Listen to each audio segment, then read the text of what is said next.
मुअज़्ज़ज़ नाज़रीन, खुदावंद यीशु मसीह के नाम में नवीद मलिक प्रोग्राम चिरागे राह लेकर गवाही टेलीविजन से आपकी खिदमत में हाजिर है और खुदावंद का शुक्र और उसकी तारीफ करता हूं कि 2013 मेरे लिए, हमारी गवाही की टीम के लिए, गवाही टेलीविजन के लिए और आप और आपके खानदान के लिए बहुत खुशगवार हुआ होगा। और अब हम 2014 में जब हम हैं, 2014 में अपना कदम रख रहे हैं, 2014 का आगाज कर रहे हैं, केवल इसके के आगे बढ़ूं, मैं इस मौके से फायदा उठाते हुए आपको 2014 की मुबारकबाद पेश करता हूं। लेकिन साथ ही साथ में आपको यह बात भी बताना चाहता हूं कि जब 2014 में हम दाखिल हो रहे हैं तो जैसे अगर हम लाइलाग लोग, सुस्त और काहिल लोगों की तरह 2013 में थे, तो खुदारा 2014 में हम वैसे दाखिल ना हो, 2014 में वैसे दाखिल ना हो, क्योंकि यह बात किसी भी तरह से खुदा को पसंद नहीं होगी। खुदा चाहता है कि मुशर्रफ किसी भी वक्त वापस लौट आए। दरवाजा उसके लिए खुला है क्योंकि वो गुनहगार शख्स से प्यार करता है। और मैं आपको बताना चाहता हूं कि इस तरह के बेशुमार वाकयात खुदावंद के कलाम में हमें मिलते हैं। मैं आपकी खिदमत में लूका की मार्फत लिखी गई इंजील मुकद्दस और इसके 5वें बाब की एक आयत आपके सामने रखता हूं। लूका 5 बाब और उसकी एक आयत, जहां पर लिखा है, जब वो एक शहर में था तो देखो कोढ़ से भरा हुआ एक आदमी यीशु को देखकर मुंह के बल गिरा और उसकी मिन्नत करके कहने लगा, ऐ खुदावंद, अगर तू चाहे तो तू मुझे पाक साफ कर सकता है। आमीन।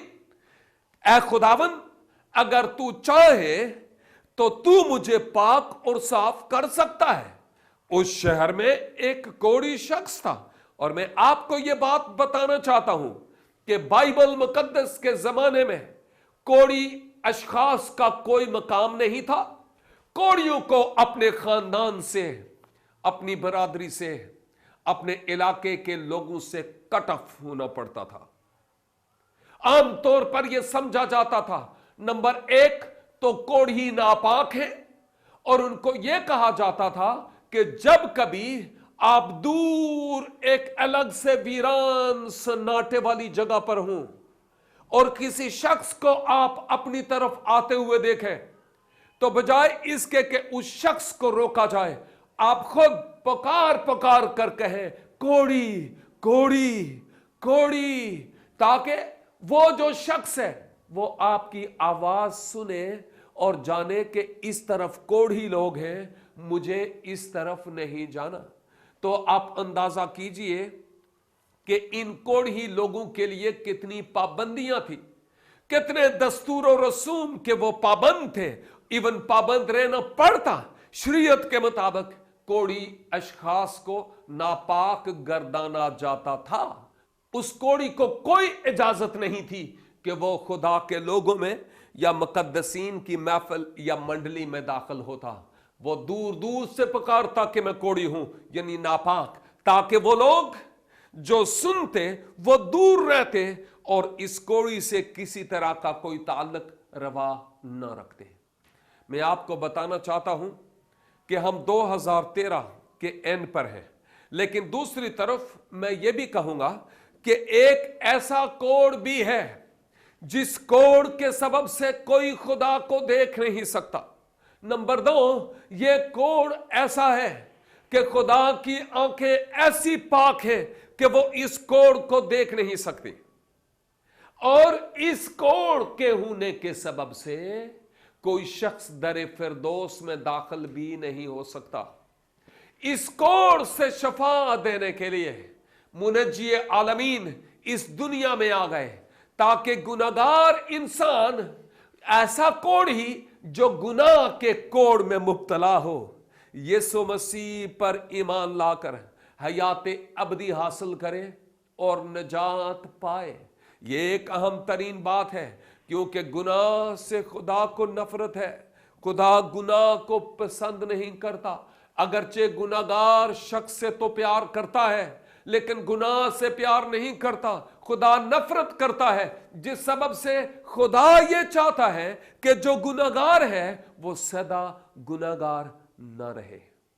खुदा की मर्जी ये थी कि जो कोड़ी लोग हैं वो सदा कोड़ में मुब्तला न रहे। खुदावंद आया ही ऐसे लोगों के लिए है जो कोड़ में मुब्तला है, गुनाह में मुब्तला है, और उनकी निजात, उनकी रिहाई, उनकी मखलसी, उनकी शिफा के लिए वो काम करने के लिए आए। वो आया ही इसीलिए ताकि ऐसे लोग जो मुआशरे के धत्कारे हुए हैं उनको वो मुकम्मल तौर पर आजाद करे, और वो लोग जो कट ऑफ हैं उनको वापस अपने खानदान में शामिल करे। मैं आपको बताना चाहता हूं, कोड़ की मर्ज लोगों को, कोड़ियों को उनके खानदान से, उनकी कम्युनिटी से, उनके इलाके के लोगों से वो कोड़ का मर्ज उनको जुदा करता था। मैं आपको आज ये बात भी बताना चाहता हूं कि आज की दुनिया में, बल्कि हर जमाने में, ये एक हकीकत साबित होती रही कि जो गुनाह है, गुनाह के साथ कोई भी खुदा की बादशाही में दाखिल नहीं हो सकता। गुनाह की हालत में हम कट ऑफ हैं खुदा से, और जब हम हजरत आदम में होकर गुनाह कर बैठे तो फिर हम खुदा से कट ऑफ हो गए, दूर चले गए, दूर चले गए।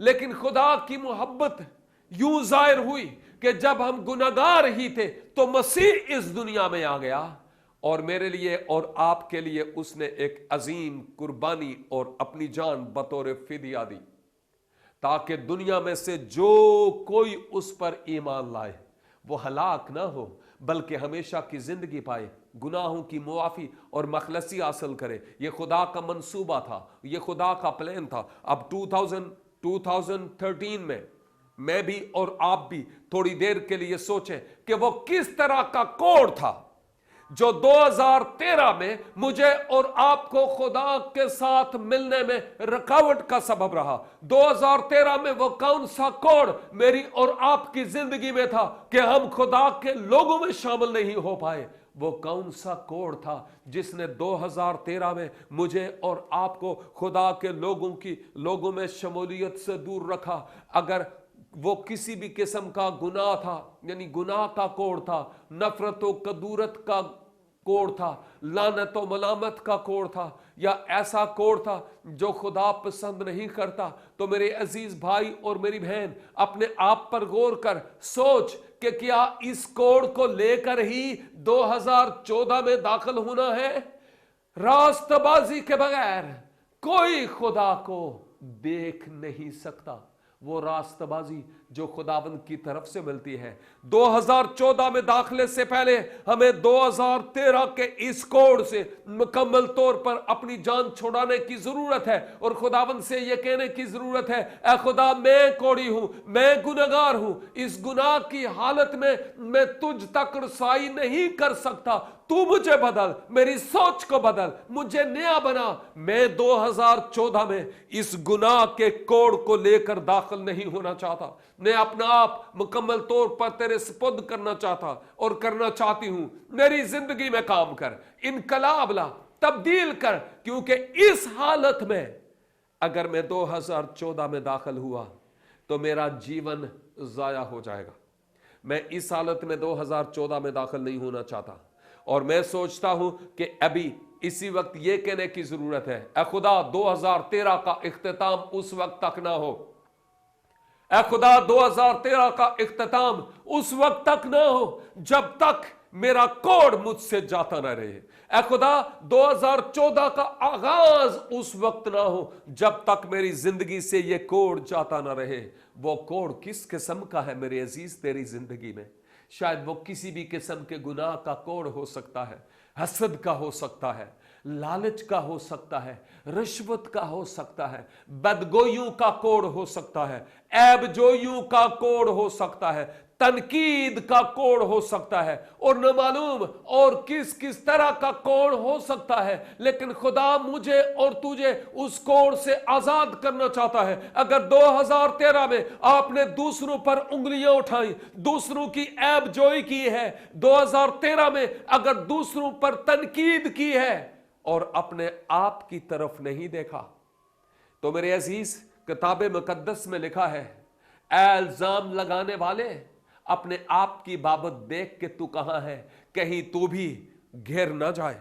और दूसरी तरफ मैं आपको यह भी बताना चाहता हूं कि खुदा के मुकद्दस कलाम में हमें यह भी नजर आता है कि जिस पैमाने से तुम दूसरों के लिए मापते हो उसी से तुम्हारे लिए मापा जाएगा।